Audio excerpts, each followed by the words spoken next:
અરવલ્લીના મુખ્ય મથક મોડાસા શહેરના બાયપાસ રોડ પરથી દિલ્હીથી મુંબઈ જતા ભાર વાહન ચાલકો અને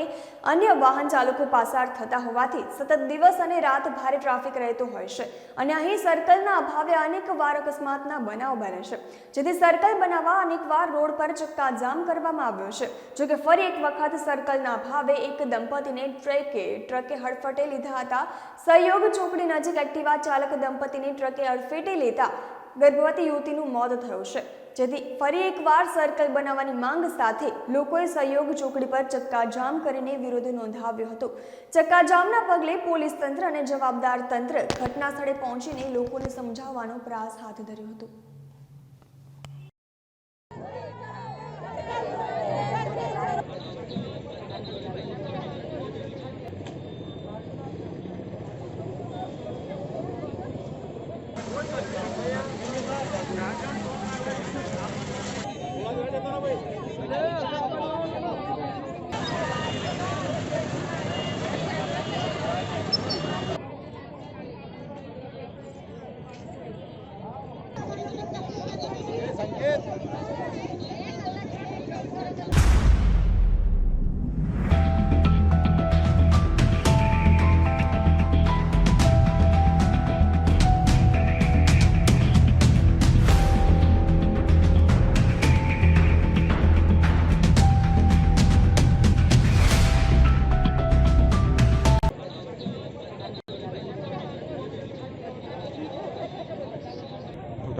आप फटाफट मोकली।